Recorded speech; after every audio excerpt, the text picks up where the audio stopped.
Mr. Sohrab Sitaram. Mr. Sohrab Sitaram is the co-founder and director of Keventers. He is an alumnus of Indian Institute of Hotel Management, Aurangabad, and has spent a large part of his career with Tata Group of Hotels. An innovator, a food connoisseur, he is an expertise curator when it comes to food and beverages. With his vast experience, Mr. Sitaram has taken Keventers from a single outlet in South Delhi to over 270 outlets to India and abroad. He has also been founder director of Square Root Hospitalities Private Limited and Mahima Hospitality Private Limited, which includes brands like Chi Kitchen, Tabula Rasa Restaurant and Shalom Car Goa. Ladies and gentlemen, please welcome Mr. Sohrab Sitaram to IMA International Management Conclave 2019. Just want to make sure, yeah. Thank you very much for the warm welcome. It's indeed a pleasure being here. It's a brilliant conclave. I have not seen anything like this, and it's really a tribute to all of you for making it here and making this concept a brilliant platform. It's super. I just love it. Thank you so much. So my journey, I'm here to talk on entrepreneurship. I'm also going to tell you some of the things that I learned in my journey, and it's been a fun journey. So just a brief introduction. Don't mind, I'm just going to walk all over because I just feel comfortable rather than standing at a place. So my journey begins. So what am I? What do I do? I'm in the business of creating restaurants, nightclubs and bars. I make sure I create environments where people come, eat and drink. After some time, I make sure that people really enjoy what they're doing so that they can do some more of it. Sometimes when I'm in a good mood, I also start speaking to the jolly people. It's a lot of fun. It's a great business. There's no coming of people who want to eat and drink. So it's not a bad business at all. But like any other middle class family, I was actually groomed to be an employee. And that's what I became initially. So I was working for a corporate organization. It was, well, 2 years were, I initially only I learned that corporate organization was not something for me, and I had to do something more. Corporate organization had its own challenges. It was not easy for a person like me. There was the job that I was doing, I thought that there was a lot of automation in that job and really didn't require a person like me. So I decided I'll become an entrepreneur. But it wasn't an easy move. To become an entrepreneur is a little tough, especially from the protective environment of a corporate field. What happens in a corporate environment, you get used to a paycheck that is coming every month, and then you become a kind of a slave to that paycheck. So everything revolves around that paycheck.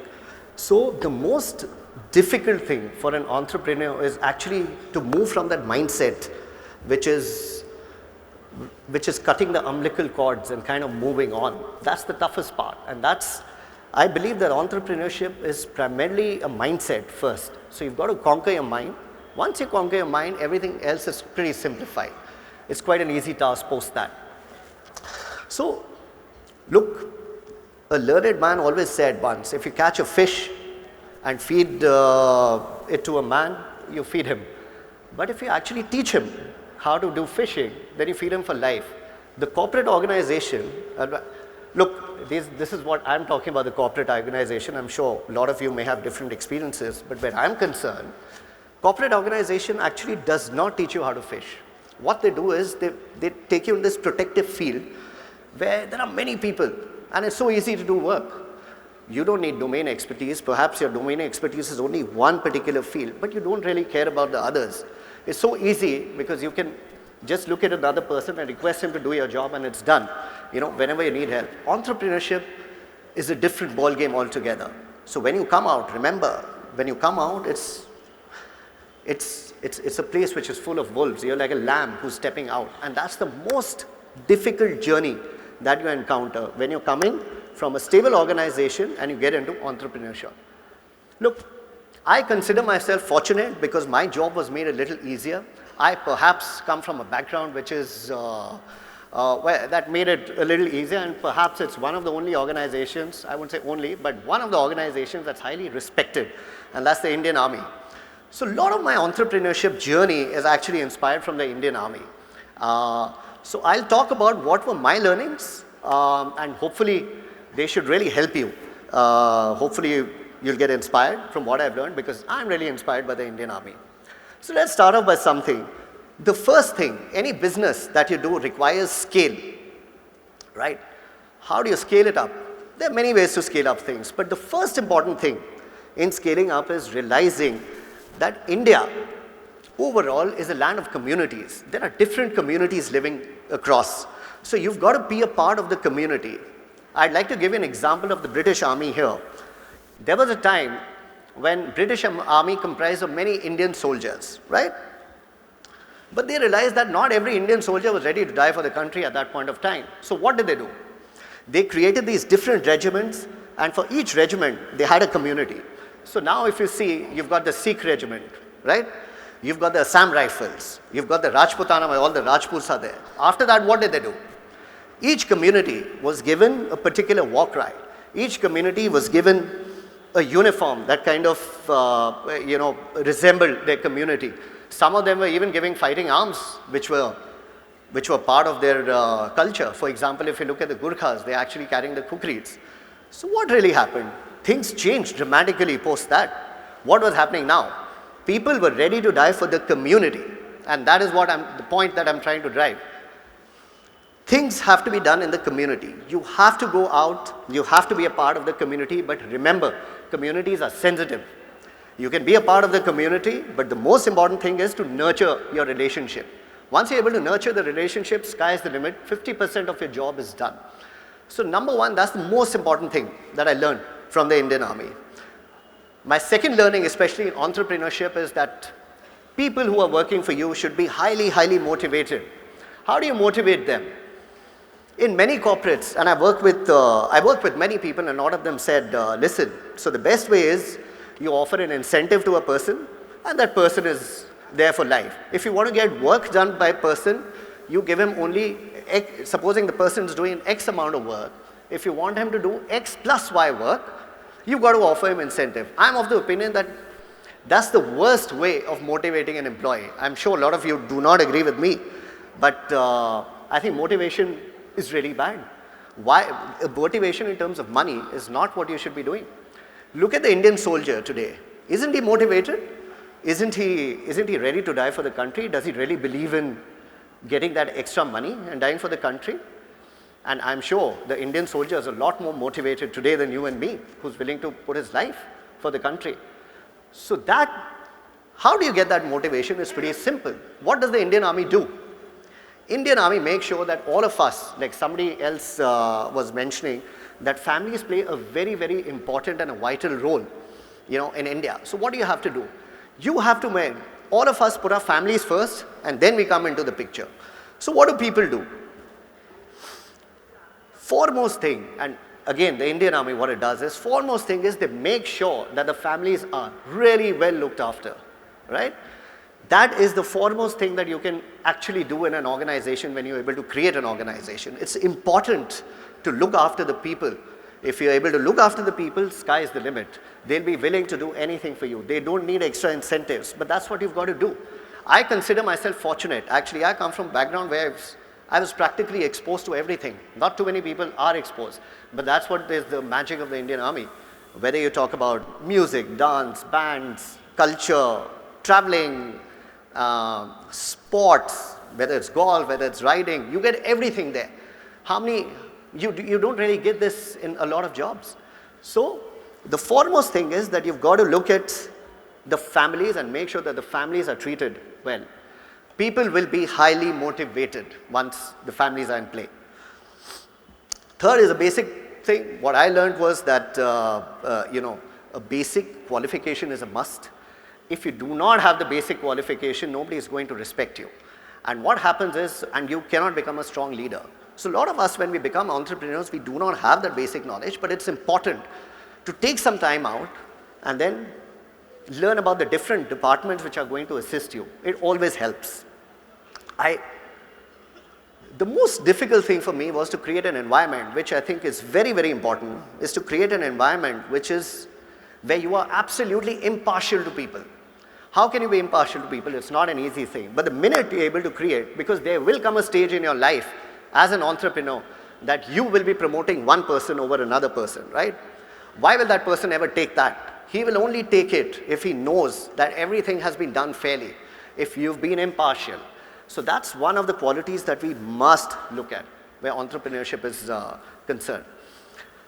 I would like to touch upon a very important, this talk is a lot on transformation. Today, what is happening? You've got to change your work style. You've got to, for example, let's look at the army. They can't really fight a war with the old weapons, right? You can't fight wars with obsolete weapons. You always require R&D, technology, etc. So it's important that you've got to be with the times. So if the times are changing in entrepreneurship, you need to be with the times. What is happening today in the world?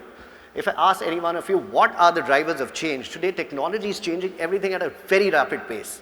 You look at artificial intelligence, you look at big data analysis, you look at geofencing, you look at beacon, you can look at, so on.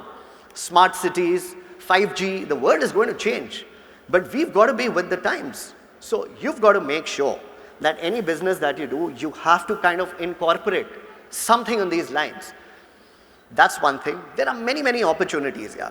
Second will be a lot of people, automation will take a lot of jobs away. And it's not going to be just the white collar, the blue collar jobs. There's some white collar jobs which will also go. So if you talk about, like an discount, like a junior lawyer, something that requires automation, something that requires inspectors, auditors, junior chefs, I think that a lot of these jobs are going to be threatened in times to come. So there is a brilliant opportunity for us to actually figure out what to do and upskill all these people. Today, if you look at India, the workforce is only 2%, right, who are skilled people. Now compare this to any European country, compare it to UK. UK, the workforce, the skilled people they're about 78%. Look at the difference. But if you're looking at the difference, look at the opportunity that you have. Lastly, you must understand that there are a lot of things, there's no need to fear because there are a lot of things which a machine cannot do because it's based on algorithms. If you're talking about driverless cars, for example, how safe are they? What is it? Can a computer figure out the emotions? No, it can't. How safe is it? Based on algorithms, can a car actually cross? It's not that only a human mind can decipher. So again, the jobs which will really come into play with people who can really negotiate, people who have selling skills, there'll be a lot of demand for teachers, So these are some of the drivers of change that all of you should incorporate in your business, which is what I would say. Second thing is quite obvious, it's mobile optimization. It's very, very important. A lot of people, and all of you would be making payments on the mobile. But how many businesses are actually equipped to take payments on the mobile? Hardly any. Very few businesses. So that's another driver of change which is going to affect the industry, and you've got to be with the time. Spatial planning, like somebody was mentioning, the way people access buildings, energy, waste management, it's going to be huge. A lot of development is going to happen in tier 2 town, but are town planners really equipped today? Are they really schooled to make a difference in spatial planning? Well, the answer is definitely not. There's a brilliant opportunity there, right? My point of telling you all this is that you've got to be with the times. Most important thing is to create, this is a digital world, so it's very, very, very important to create a digital first mindset amidst the employees. When you create a digital first mindset, it's able to permeate within the organization and get into the different departments, and it's visible in your processes. And that will really help all of us. This is really important. So these were some of my learnings, primarily from the Indian Army, and also, some basic common sense, and just to understand what does technology hold. I think entrepreneurship is a brilliant platform, and I actually feel everybody should try it.